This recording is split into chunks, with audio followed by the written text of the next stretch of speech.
Man Machine, partenaire de vos projets CAO et BIM, vous accompagne dans votre transformation digitale.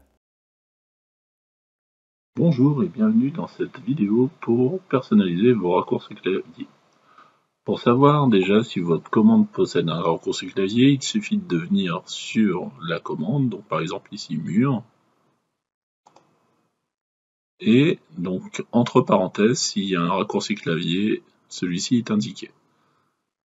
Donc beaucoup de commandes d'architecture ont un raccourci clavier. Par contre, d'autres commandes, comme par exemple fermer les fenêtres, fermer les vues inactives, n'a pas de raccourci clavier. Pour personnaliser un raccourci clavier, venez ici donc dans l'onglet Vue, dans l'onglet menu déroulant Interface utilisateur, cliquez sur Raccourci clavier. Ou tapez tout simplement le raccourci clavier KS pour y accéder. Pour trouver une commande, vous pouvez utiliser donc soit la partie recherchée ou les filtres pour ignorer certaines commandes.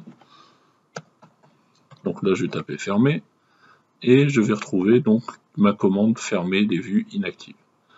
Ici dans chemin, j'ai le chemin d'accès de ma commande et donc là je peux attribuer mon raccourci clavier. Donc par exemple FV pour fermer vue inactive. Je clique sur attribuer, et donc s'il n'y a pas de commande qui lui est associée, celui-ci ne pose aucun problème. Imaginons que je veux faire la même chose pour les poteaux. Donc je vais chercher poteau, donc on voit déjà qu'il y a un raccourci clavier qui est CL. Donc si je veux supprimer ce raccourci clavier, je peux cliquer sur supprimer et attribuer mon nouveau raccourci. Donc là par exemple, poteau, j'ai envie de dire PT. Je clique sur attribuer, il me dit ah attention, le raccourci PT est actuellement utilisé pour la commande peindre. Donc deux solutions s'offrent à moi, soit je supprime, ici je recherche peindre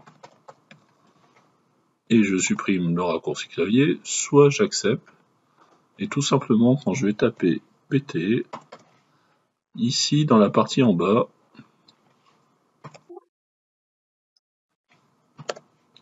avec les flèches de mon clavier, je pourrais choisir la commande qui m'intéresse avec ce raccourci clavier et faire entrer pour valider le choix de la commande.